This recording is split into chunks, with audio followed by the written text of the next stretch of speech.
नौकरी, मजबूरी या शौक, सीधी सादी सी रोली की शादी सिड से तय होती है। शादी के बाद तुम नौकरी करना चाहोगी? नहीं नहीं, बिल्कुल नहीं। वैसे मैं ये नहीं कहती कि नौकरी करना ठीक नहीं है, लेकिन पर्सनली मैं ये सोचती हूँ कि मैं गृहिणी बनूंगी। हाँ हाँ, क्यों नहीं। गृहिणी बनना भी आसान नहीं है। एक सफल परिवार चलाना किसी देश को चलाने जितना ही कठिन है। रोली को सिड का साथ और बात दोनों अच्छी लगती है। और फिर वो दिन भी आ जाता है जब दोनों की शादी हो जाती है। शादी के बाद ये क्या, सारा दिन किचन कपड़े और चार दीवारों के आगे पीछे घूमती रहती है। जा बाहर निकल कर देख, कितनी स्मार्ट लगती हैं वो औरतें जो नौकरी करती है। हाँ, अच्छी तो लगती है सासू माँ, लेकिन मैं नौकरी नहीं कर सकती। मेरा मन घर के कामों में ही लगता है। अरे मेरी बेटी तो कमाती है, अपने को फिट भी रखती है और सास को भी खूब शॉपिंग करवाती है।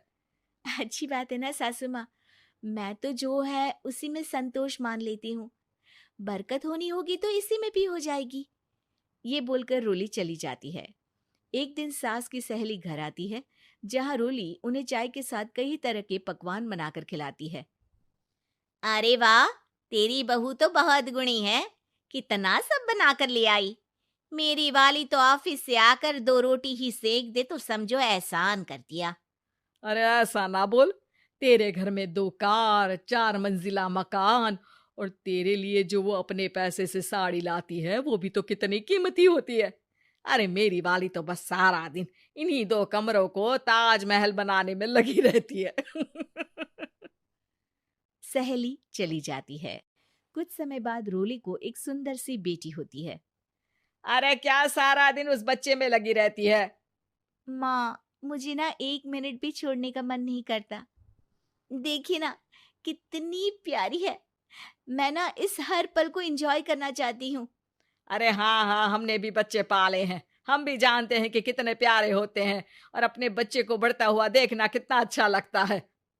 लेकिन एक दिन अचानक और रोली, एक बहुत बड़ी घटना हो गई। एक शॉर्ट सर्किट से पूरी दुकान जल गई। ओह, अब अब क्या कुछ समझ में नहीं आ रहा कि कैसे घर चलेगा। घर की पूरी गाड़ी पटरी पर लाने के लिए कई साल लग जाएंगे, और वापस पहले जैसे होने में भी बहुत टाइम लग जाएगा। रोली, रोली कुछ सोचती है, फिर अपने 3 महीने के बच्चे को देखती है और कहती है, आप कहें तो मैं नौकरी शुरू कर दूं?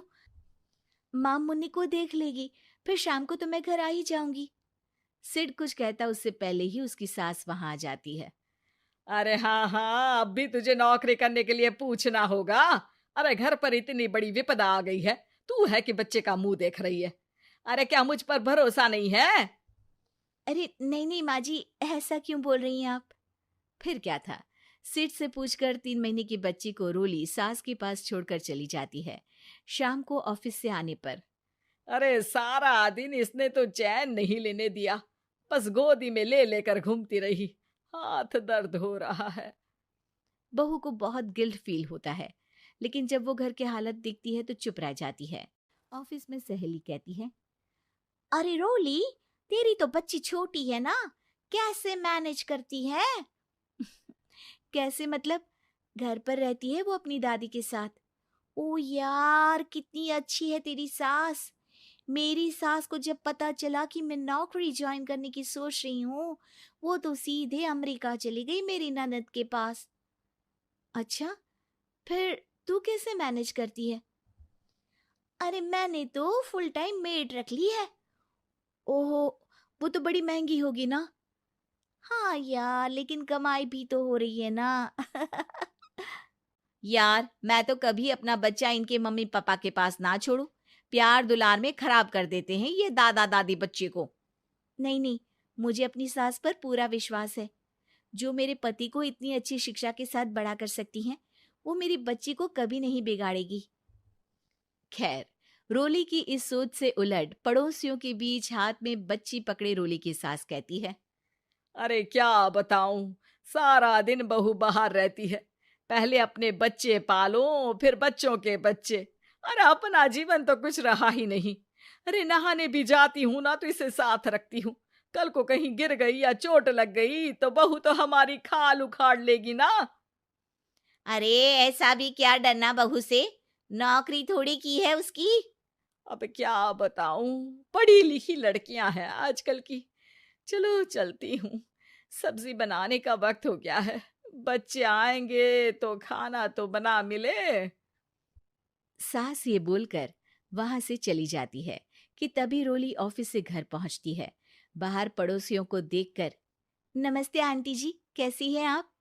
अरे बहुत अच्छी हूँ, लेकिन तेरी किस्मत तो सबसे अच्छी है। क्या सास पाई है, मोती दान किए होंगे तूने। तेरा बच्चा भी देखती है, खाना भी बनाती है। बेचारी बहुत काम करती है तेरी सास। हाँ आंटी, सही बोल रही हैं आप। अब ऑफिस भी दूर है तो आने जाने में वक्त चला जाता है। खैर चलती हूँ।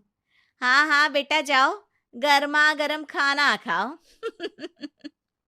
रोली घर आती है, जहाँ सास एक बार फिर छोटी सी मुन्नी की शरारतें गिनाने में लग जाती है। अरे आज तो इसकी वजह से मुझे 2 बार कपड़े बदलने पड़े। बार बार पानी गिरा दे रही थी। दोपहर में थोड़ा सोचा कि आराम कर लूं तो दूध के लिए रोने लगी। हाय, मैं तो परेशान ही हो गई। रोली को सास की बात अब कुछ अजीब लगती है, पर वो जल्दी से कपड़े बदलकर किचन में जाकर रोटियां बनाने लगती है। सारा महीना काम करने के बाद रोली को सैलरी मिलती है।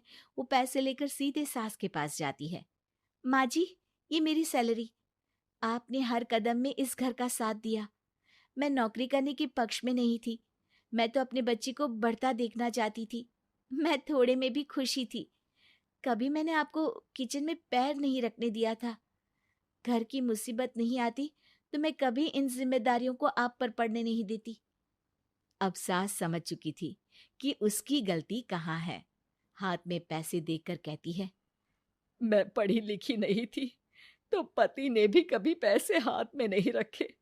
बेटे ने भी गल्ला संभाला, लेकिन तूने मुझे समझा। ये मेरा सम्मान है कि एक बहू होकर तूने पूरी सैलरी मेरे हाथ में रखी बेटा।